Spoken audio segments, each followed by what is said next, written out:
Today we're going to get started in Acts, as we have for the past months, so it shouldn't come as a surprise. But I'm going to be speaking today about a sermon that's titled as Later, and it's not like see you later alligator, it's more like later, like I'll do it later. And the focus is going to be procrastination.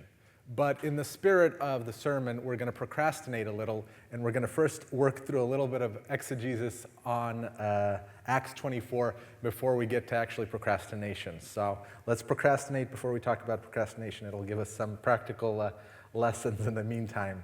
So if you would, go ahead and open up with me to Acts 24. We're going to start on the very first verse, and we're going to read for a little bit.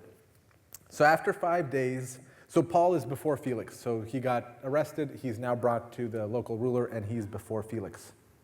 After 5 days, the high priest Ananias came down with some elders, with an attorney named Tertullus, and they brought charges to the governor against Paul. After Paul had been summoned, Tertullus began to accuse him, saying to the governor, Since we have through you attained much peace, and since by your providence reforms are being carried out for this nation, in the spirit of a true lawyer, he first butters up the governor. We acknowledge this in every way and everywhere, most excellent Felix. Oh, he's just piling it on. With all thankfulness. But that I may not weary you any further, I beg you to grant us your kindness, a brief hearing. For we have found this man a real pest and a fellow who stirs up dissension among all the Jews throughout the world. I don't know, I wouldn't want to be called a pest in front of a governor, but, Paul has done his share of good works to deserve that title. And a ringleader of the sect of the Nazarenes. And he even tried to desecrate the temple. So that means he tried to somehow do something that was inappropriate in the temple. So that's what they're accusing him. And then we arrested him. We wanted to judge him according to our law, but Lysias, the commander, came along and with much violence took him out of our hands, ordering his accusers to come before you. By examining him yourself concerning all these matters, you will be able to ascertain the things of which we accuse him. The Jews joined in the attack, asserting that these things were so. When the governor had nodded for him to speak, Paul responded, Knowing that for many years you have been a judge to this nation, I cheerfully make my defense. Since you can take note of the fact that no more than 12 days ago I went up to Jerusalem to worship.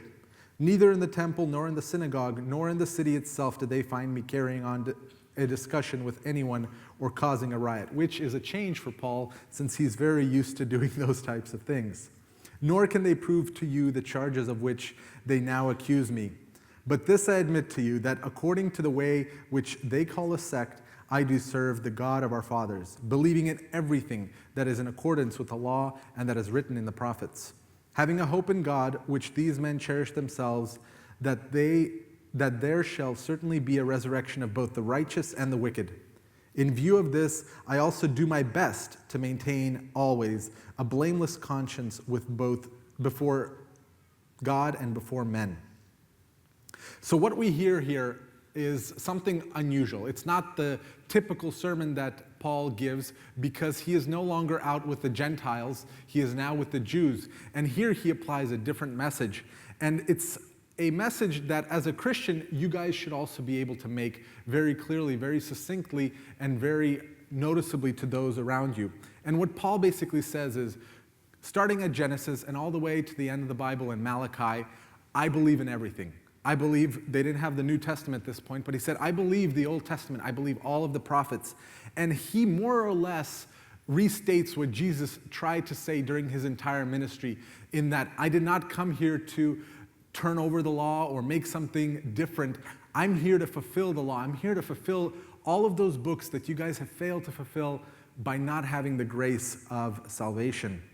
And there are times when we might be asked when we go out into the world by coworkers, by friends, do you really believe those things? Do you really believe what's written in there? And Paul says, I believe in everything. And we should also be just as confident in saying that, yes, we believe. And oftentimes I've heard this message, it's like, but there are a bunch of stories, there are a bunch of myths. And I'm thinking to myself, well, of course, you're an unsaved pagan on your way to hell. Of course you're going to say that. But for myself, I do believe. And Paul very succinctly states that same message. I believe all of it And I'm standing here before you defending it. So Paul not only states what he believes, but he also states the practical consequences of that.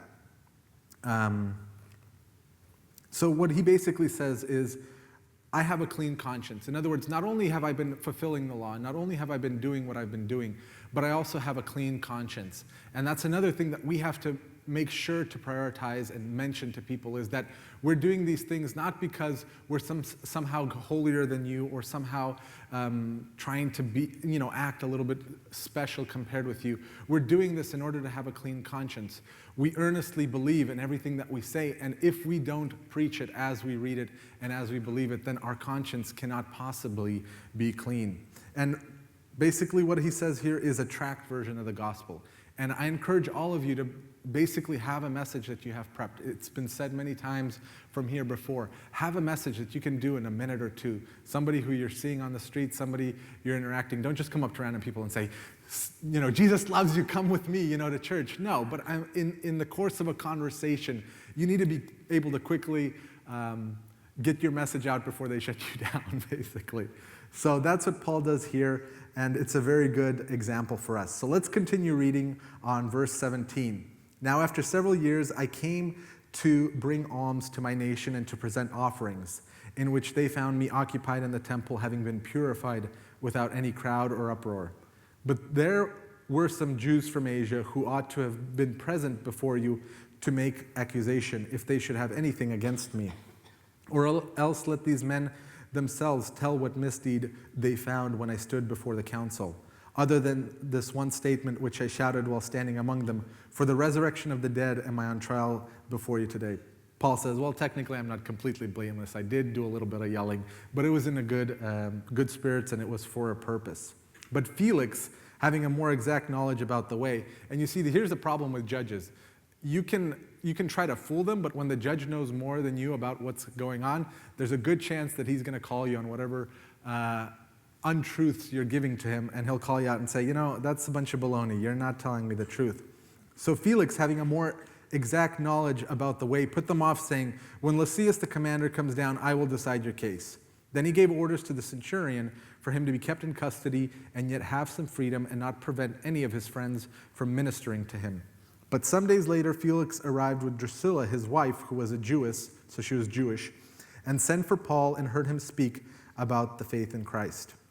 So before we go any further, I wanted to, again, I really like doing this. I want to put this in a historical context. I want to draw out the life and autobiography of these different individuals, because it all ties together. As I've said before, this isn't a book. This isn't a collection of stories that somebody made up. This is a recollection of events written down at the time that they were happening, a little bit after they were happening. And as a result, these people, they all have connections to other people in this time period, in this region. So what happened is Felix was originally a slave, and he at some point gained his freedom, and his brother was a friend of Claudius Caesar. And due to that connection, so his brother was a childhood friend of Claudius Caesar, and due to that connection, the brother basically said, hey, can you hook up my brother, Felix, with some kind of position? It doesn't have to be important. He's my little brother. I like to beat up on him. Whatever the conversation was like, he wanted that position. So Felix got assigned as governor to this area. It wasn't a super prestigious post, but if you're comparing being a slave and being the governor of a Roman province, that's quite a step up. Felix did his own bit of political maneuvering to get up there, but in the end, he did get that position, and he was ruling, albeit without a lot of support from the Jewish majority that he was ruling over. To bolster his support, he took his wife, Drusilla, who was Jewish, and at that time, she was around 16 to 19 years old, so she wasn't, super old, super kind of knowledgeable. She was just his wife. She was just there as a trophy wife, in a sense.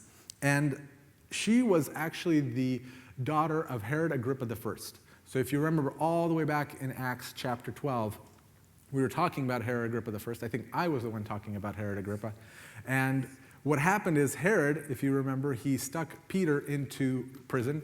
He bound him to 2 guards. He bound his feet. He put guards on all the exits and all the doorways, and then all of a sudden an angel comes through and ruins all his plans, and Herod gets eaten by worms. So Drusilla is coming from a long lineage of people who have some kind of interaction with the gospel, but unfortunately take the wrong turn almost all the time, and as a result, ends up not being in the best of situations.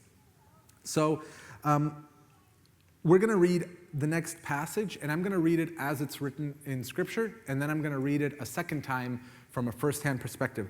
And the reason I want to do this is, again, this is not a story. This is a first-hand account, a second-hand account by Luke of the events that took place with the apostles, but I'm going to read it as though Paul was the one reading it to you.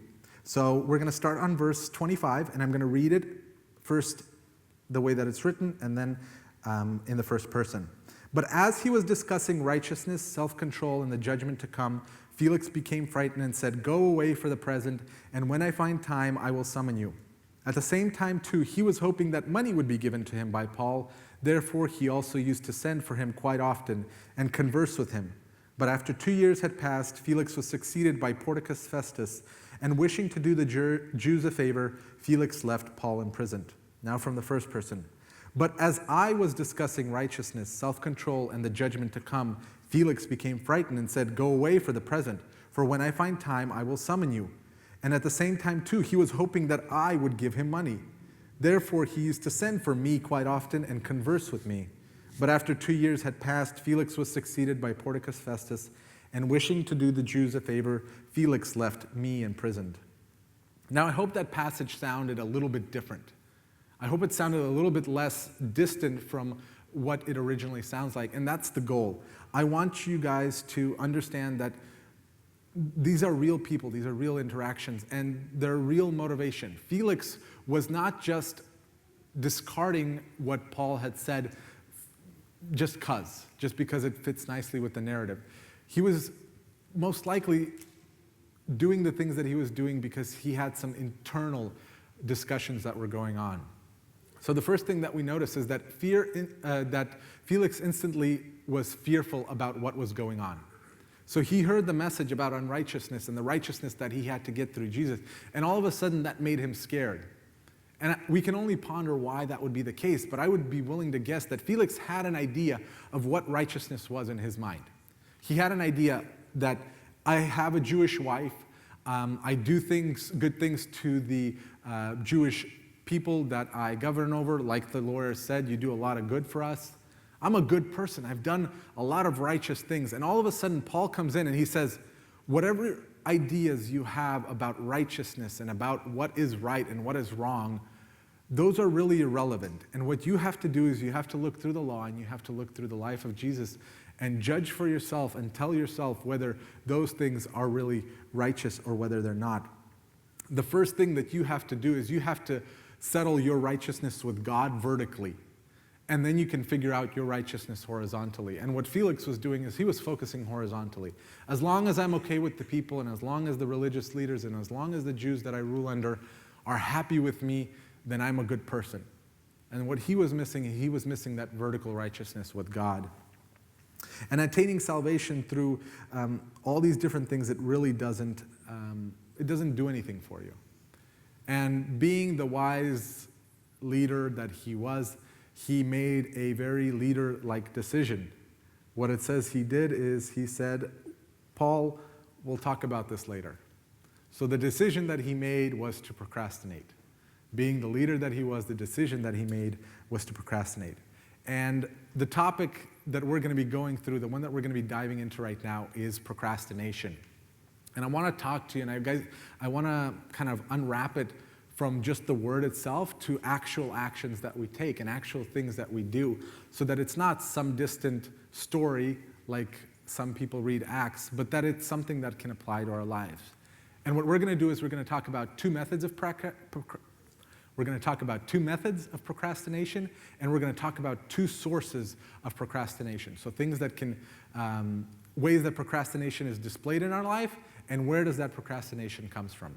So the first thing that we're going to talk about is procrastination of inaction. And this is the one that's actually explicitly stated here. So if we read in the last passage where he basically says, when I find time, I will summon you. And the first thing that pops out at us is what caused him to make that decision? What caused him to say, look, we're going to talk about this later? And what we read here is he was afraid of what had happened. And there was a Scottish preacher, he said something very interesting about putting decisions off. And I'm going to read a quote from him that's hopefully going to give us a little bit of insight as to what procrastination is. So the preacher is Alexander MacLaren, and he was a Scottish preacher in the 1800s. No unwelcome tasks become any less welcome by putting them off till tomorrow. It is only when they are behind us and done that we begin to find that there is a sweetness to be tasted afterwards, and that the remembrance of unwelcome duties unhesitatingly done is welcome and pleasant. So in other words, once they're done, we can forget about them, we can be happy, and remembering those things also makes us happy. Accomplished, they are full of blessings, and there's a smile on their faces as they leave us. Undone, they stand threatening and disturbing our tranquility and hindering our communion with God. If there be lying before you any bit of work from which you shrink, so which you don't want to do, go straight up and do it at once. The only way to get rid of it is do it. You realize what Felix was doing here is he was hoping that this problem, this fear that he had with what Paul said would somehow go away. He was hoping that if I put this off for long enough, eventually I'll stop being afraid of the realities of what Paul is telling me. And oftentimes we treat our sin and the things that we do in our life very much the same. We say, if I don't think about this sin, if I don't think about the things that I've done in the past, if I somehow put them out of my head and I procrastinate bringing them before God and confessing them, somehow they will become less fearful to me, and somehow they will dissolve into thin air and disappear, and I'll never remember about them again. And as I quoted from Alexander, that's never the case. What happens is all of those things that you remember, all those things that you have on your mind, they weigh on you. And after time, it's true, they might go somewhere to the back of your mind, but they will come up. And they'll come up over and over and over again, and they'll beat you over the head with it. It is only when you finally get rid of them, once you get rid of that sin, once you get rid of that task, that you can finally find peace. And you can enjoy the sweetness that is the result of that. Up until that point, up until you do that, those things will always hover over you. And Felix, he didn't want to come to terms with that. And that was what drove him, that fear, and he did not want to do it. So the second thing that can motivate our inaction is the mistaken sense that we need to wait until we're ready or until we've done something in our life. Now, I doubt that Felix suffered from this problem. I don't think he was thinking, okay, I'm afraid, but I'm going to go and I'm going to change some things in my life and I'll become a better Christian, and then Paul can explain to me and I'll confess. That definitely wasn't the case with Felix, but that often is the case with us. And I've heard this many times with people where they say, I want to be a little bit better, I want to be a little bit more perfect, I want to improve myself a little bit before I come to God. And the reality is, all that is that's a mask for procrastination. That's a mask for putting off those things. That's a mask for saying, I'll do it later. And it doesn't really do anything. You don't come to the cross and get washed with the blood of Jesus to wash your clean clothes. You come to the cross to wash the dirty clothes. And as sinners, any hope that we have in achieving perfection before we come to God, any hope that we have some kind of righteousness, some little light bulb that goes off and says, look, all the other light bulbs are not working, but this little one is, so I'm good to come to God. That will never be the case. You can't come to God and say, look, I've perfected this area of my life, therefore I'm good enough to accept you. The fact is, you're never going to be good enough. And by putting all those things off, you're just delaying that moment of salvation. It's kind of like if you were in a car accident and the ambulance comes up and it picks you up and you say, you know what, I was on my way to get in and out. They have these shakes, they're incredible. can we stop by? And you're like bleeding out and they're trying to save you and you're like, dude, come on, I have to get the shake. I don't know how long I'm going to be in the hospital. I can't wait that long. And that's in essence what you're doing. You're saying, look, I'm gonna get myself a spiritual shake that will make me feel better while I'm hemorrhaging. And that'll never, ever, ever work. Now, I know exactly what some of you are thinking. So some of you are going to say, oh, dude, that's totally me, and I'm probably in the first camp. But then there's a second camp, and we're going to cover everybody here, so you guys can't escape the sermon on procrastination. So there's two camps. One is the camp of inaction, and one is the camp of busyness. So in other words, there's going to be a person sitting in this room saying, dude, you totally don't know my life. I've got 8 a.m. to 9 p.m. written out, and I'm doing every single thing that I need to do, and I've got a list, and I'm checking things off, and I've got a checklist, I've got a to-do list, I've got a honey-do list, I've got a this list and that list. I'm totally busy all of the time. I am not a procrastinator. And the reality is that busyness can also be a form of procrastination.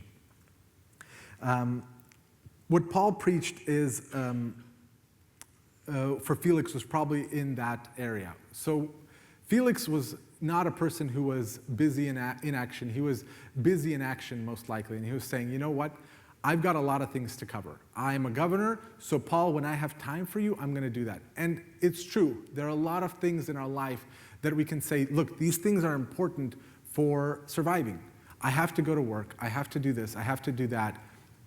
But the thing is, in doing all of those things, that busyness does not mean that you're fruitful in a spiritual sense. It's true that your schedule might be busy from morning to night, and it's true that you might be doing a lot of things, but you have to ask yourself whether those things are helpful, whether those things are benefiting your soul. And busyness doesn't mean that you're diligent. Busyness doesn't mean that you're fruitful. Busyness doesn't mean that you're faithful. And oftentimes, we can deceive ourselves and say, you know, if I've got a lot of things going on in my life, then I'm not really procrastinating. And it's true that you might not be procrastinating with those things, but you're procrastinating perhaps taking care of the spiritual matters, which are very, very important. There were many times when I had this conversation which would go something like, okay, did you finish what you had to do tomorrow? And I'd say, no, but dude, my DVD collection was a mess. So what I did is I ordered every single movie by year that it was released. Then I ordered the years by the rating of the movie so that the most favorite ones are going to be towards the front. Then I sorted those by the number of Academy Awards that each one won every single year. Boy, I was productive today. And the reality is that's not the case. You might just be able to describe all the different things that you've done, but it does not mean that you're productive in any sense of the word. A stationary bicycle, when it's sitting on top of its stand and the guy is spinning it, the bicycle, if it came to life one day, it might say, look, I've logged like 10,000 miles. And then it looks around and it's stuck in a room. And it's like, how do I do that? How do I log 10,000 miles? And then a light bulb goes off. It's like, oh, I've been spinning in the same place. And oftentimes our life can look like that bicycle. We feel like we're spinning, like we're going, we've gone 100 miles. The little odometer on the bicycle says you've gone 100 miles. And you're like, yeah, I've gone 100 miles. But then you look around and you're still stuck in the room. It's as though you're climbing a ladder and you get up to the very top of the ladder and you realize that you've climbed the wrong ladder and the ladder needed to be up against another building, the one that you needed to climb.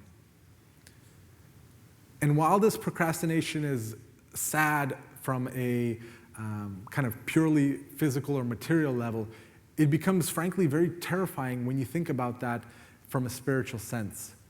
Can you imagine living your entire life thinking that you were super, super busy, that you're doing so many things, and in the end you realize that you weren't really doing the things that needed to be done?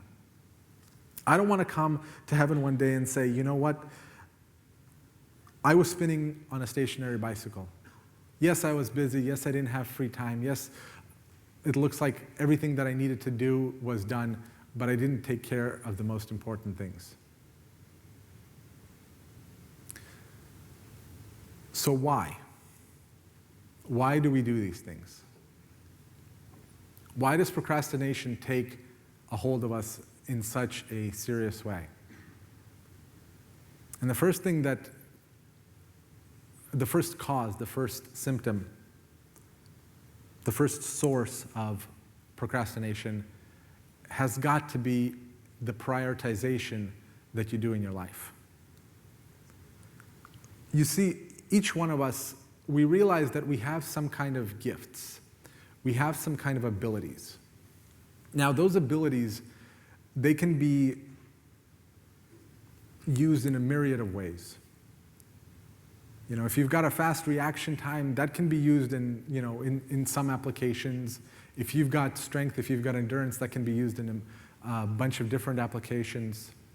The reality is that we've all got gifts, we've all got abilities that somehow let us do things in life. And there are 1,000 tasks and 1,000 different ways that we can apply ourselves. But oftentimes, what we do is we put the least important things near the top of the list to do because they're oftentimes the easiest, and the more important things at the bottom. And in the end, we run out of time to do the more important things on the list, and we simply end up doing the least important. When Jesus was on earth, he was by far the most skilled individual that has ever lived. Can you imagine having the reaction time of 0? In other words, you could react before even something happened. You could preempt something that would happen. You know, before somebody throws a ball at you, you already know they're going to throw it and you catch it, right on time. Now, Jesus was that way. He could do anything. He could turn rocks into bread. He could turn water into wine. He had infinite potential. He had infinite possibilities. He could have spent his 33 years on earth going up and down Judea and Israel, healing every single lame and blind and deaf and lame and leper individual that existed.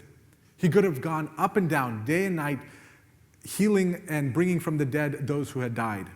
He could have gone out and he could have preached 1,000 sermons and written 1,000,000 books, and in the end, that would have achieved nothing. God, in his view of what needed to be done, knew that Jesus had only a limited number of people to heal, only a limited number of people to raise from the dead, only a limited number of sermons to preach in order to achieve the goals that he had to achieve here on earth. And what we have to realize is that we're very much the same. There will be things that we have to sacrifice in order to achieve the things that God wants us to achieve in our life that will, in some sense, not make our life as complete, or maybe not complete in the way that we originally thought it would be. When you're out and you're doing things for God, you might not have time to build a perfectly sculpted body. When you're out and about, you might not be able to build that perfect house. It might not have the exact tint of tile that you wanted. There could be 1,000,000 different things that you don't get to achieve because you're working on your spiritual gifts, and that's totally fine. But for a lot of us, those things are a lot easier to achieve, and therefore we focus on them, and we end up doing those things and neglecting those that are spiritual. We have 1,000,000 things that we can do, and 1,000,000 different ways to do it. And our job is to prioritize those things in the right way. So I've been blocking with my less than perfect body some things that I want to show you. So empty jars, we're going to have 2 empty jars, and we're going to fill them up in different ways. And one way is the way that we don't want to fill up our jars, and the other way is the way that we want to fill up our jars. So the first one is going to be the bad way. And we have some items here. We have fine sand from my children's play box. Those are small things in our life. Those are, what level you got on Angry Birds last week. We've got medium things that are important things, but not necessarily spiritually important. Did you pay the rent? Did you go to work? Did you make peace with your coworkers? And then we've got big things. Things that are important to our life, that are spiritually important, that are eternally important. So oftentimes what our life will look like is we'll go out and we'll say, you know what, this week I played Angry Birds for 3 hours and I managed to get a high score. And then I found a new game and I managed to get a high score on that one. And then I found this cool Instagram filter, so I went through and I modified all of my pictures, and they are now the best looking pictures in the whole world. And then on Facebook, these kids posted something, so I spent half an hour responding to them. I think they got the message. And then I kind of got to the end of the day, so I had to do some important things, actually. So I went online and I paid my bills. I made sure to pay the water bill, and I made sure to pay the electricity bill, because the internet is required for posting on Facebook. And I need to get to the important things as well. Let's see, they're gonna fit in there okay, maybe they're not gonna fit today. We'll give it another shot tomorrow then. And that's what our life ends up looking like. We have a lot of space at the bottom of things that really don't matter. That high score on Angry Birds will go on the wall, and you might be listed number 1 in the world. But in reality, it's not going to affect anything. Those bills do need to get paid, but again, they're not going to matter in a spiritual sense. And the things that really did matter didn't really fit in here. But that's okay. You're going to give it another shot tomorrow. And this is the way that we really want to live our life. We've got important things. We've got to read our Bible. We've got to tell our coworkers about Jesus. We've got to find out a little bit more about what we read and what we studied in a group. We've got so many things that we can fit in now. And don't worry, there's still space for your bills. Look, all that space for bills. All that space for the car payments. All that space for all the other things. And guess what? You still have space for your Angry Birds. You still have space for Instagram. You still have space for everything else. And in the end, your life ends up a lot more full. And there's 2 different ways of living your life. There's one where you end up with a lot of sand and not a lot of substance. And there's another one where you end up with a lot of substance and a little bit of sand as well. I encourage all of us to live our life in such a way that we prioritize the important things rather than the simple things. You have to realize that by the end of the day, you have a certain amount of time from midnight one day to midnight the other day. And all of us, no matter how much we try to delay it, no matter how much we try to avoid it, by midnight the following day, we will have spent 100% of our time on things. And the question is, what kind of things do you spend your time on? Do you spend them on the big things, or do you spend them on the small things, or do you spend them on the sand? I want you to realize that you can go through your day and you can not benefit yourself in any single way. In fact, some of us might even go through the day, and with that small stuff, we might actually damage our body, we might damage our mind, we might damage our soul. And I would encourage all of us to look at that, life that we're building for ourselves and realize that there's really no point. There's really no point to filling up your life with things that don't help. And the main cause of that is the prioritization. Figure out what's important in your life. What's important to your spiritual well-being, what's important to your physical well-being, what's important to your mental well-being. And make sure that you stack them up properly so that you have room for everything. So the second source, the second origin, the second place from where procrastination stems is the age-old sin of pride. What procrastination has to do with pride is pride gives us a higher sense of appreciation for how magnificent we are, when in reality we aren't that magnificent. What you have to realize is that when you are procrastinating, what you're saying to yourself, what you're saying to those around you is that you have knowledge of the future and what will happen in the future and how much time you will have in the future. And the reality is you don't know what will happen in the future, you don't know how much time you'll have in the future, and much less you don't even know whether you will be in that future. Before we had kids, I had a lot of opportunity, I had a lot of free time. There were days where I literally had to sit there and think about what was I going to do today. There is not a single day that passes like that right now. There's so much busyness, there's so many things that need to be done, so many little things that need to be taken care of. And if back then I said, you know what, I'm going to put off the things that I need to do for my spiritual well-being until a later time. I'm going to read through the Bible, in a few years. I'm going to study on some kind of commentary in a few years. If I would have done that at that point, I would literally have never read through the Bible once. I would have never read any kind of commentary, because at this point, there's so much going on that I'm trying to find those little bits of time that I can possibly find to do the things that I want and the things that I need. And if you're procrastinating, if you're putting off those things, if you're kind of saying, I'll do those tomorrow, you have the sin of pride, and you're saying, I know what's going to happen in the future. I know how much time I'm going to have in the future. I know what kind of abilities I'm going to have in the future to do all of these things that I want. And the reality is you don't.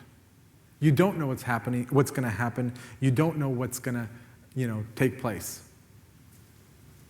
It's like the New Year's resolutions. On January 1st, you say, I'm going to start exercising, I'm going to start eating less, I'm going to lose some weight.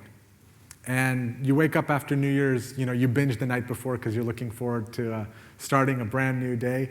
And your mom calls you and she's like, oh, come on over to our house, we still have some leftover food. And you're like, well, I'll start January 2nd, it's okay. No worries. January 2nd rolls around and you're good, you got up, you put on your shoes, you open up the door and it's foggy and rainy and you really don't want to go out there. And you're like, well, maybe the weather will improve tomorrow. And next thing you know, it's May, what's today's date, 14th? You're getting ready for a sermon on procrastination and you realize, oh yeah, I thought I made some kind of resolution about not procrastinating and getting the exercise and losing the weight that I need to. And that's really what it comes down to. You make these grand plans and you say, I'll do it tomorrow, I'll do it tomorrow. And the funny thing is that tomorrow will never come. The only thing that we have is today. Felix made those plans. Felix delayed his salvation. Felix said tomorrow for 2 years. Felix had 2 years during which he could have said, okay, today I'm going to finally turn my life around. Today I'm finally going to do something better. Today I'm actually going to put into use the things that Paul told me that I need to do in order to be right with God. And for 2 years he delayed. And we read what happened at the end of 2 years. After 2 years had passed, Felix was succeeded by Porticus Festus. And that's it. He was cut off. There was no more tomorrow for him. Bob Vernon, he was a LA police officer, and he was telling a story about his early years in the force, and he was describing an event that happened where his officers had shot, he was the sergeant, and the officers that were subordinate to him had shot an individual. And as a supervisor, it was his task to come down. He took the officer's statement, figured out what had happened, and in the course of taking his statement, he also has to take statements from the witnesses. And he said, hey, was there anybody who witnessed what had happened?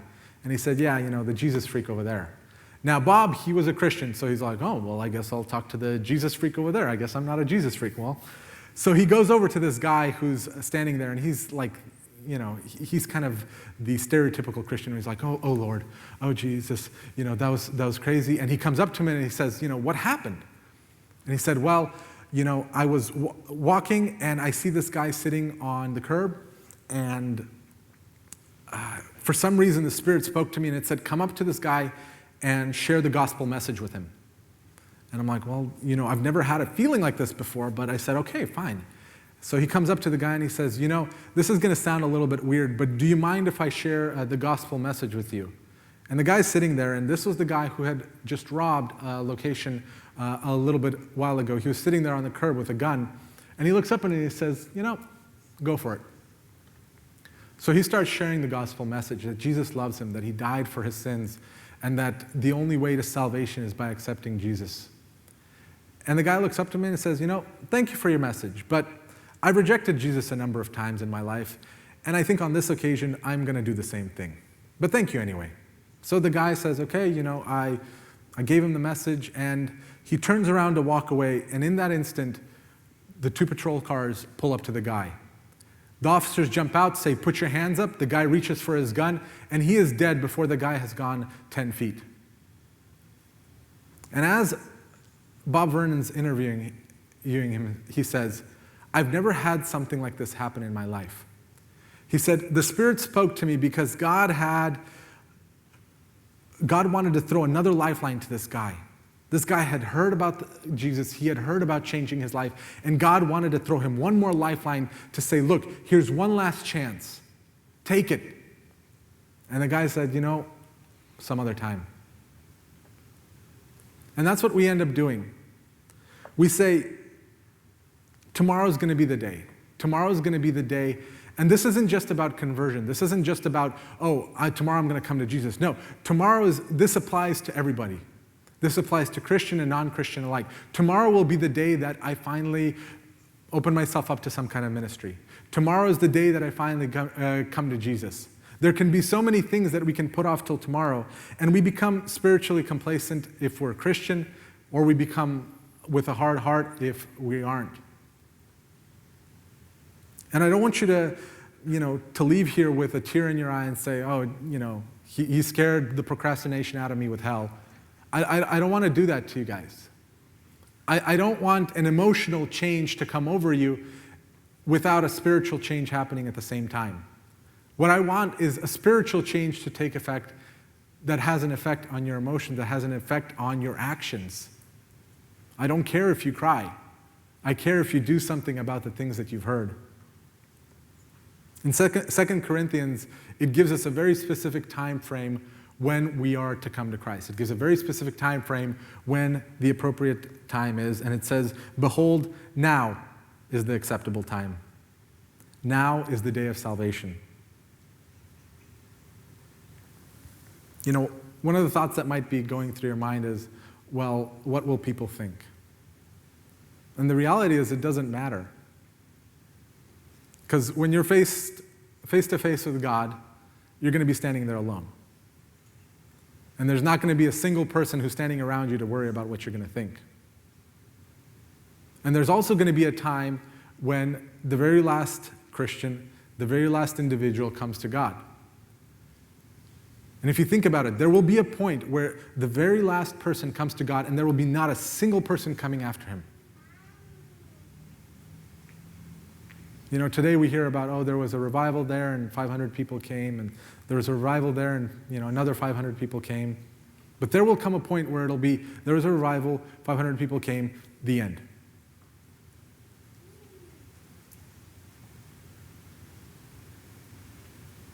I want all of us to think about that for a second.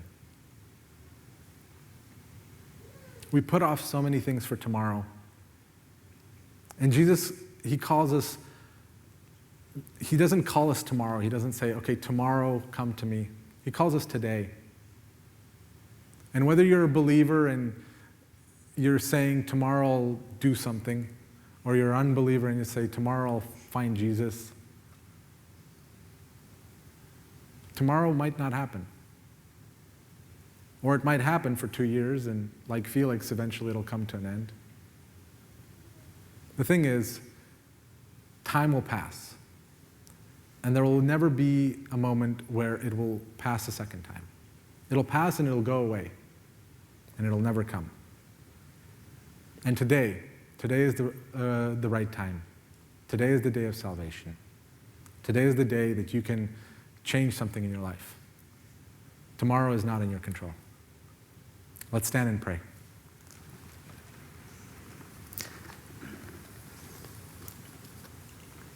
I'll give you a minute and then I'll pray.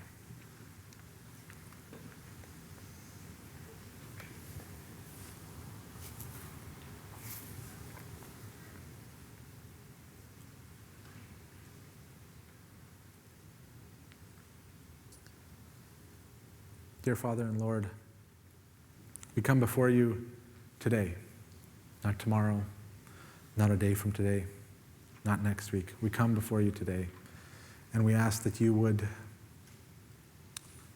speak to our hearts. Lord, I'm guilty of procrastination of inaction. There are those who are guilty of procrastination of busyness. We're all guilty of something in some way that doesn't let us live our life to the full potential. I ask that you would give us the wisdom to search our hearts and find those things that are wrong and to fix them. You deserve our whole selves. You deserve our mind, body, and soul. And I ask that we would all be willing to give it to you freely and today. Amen.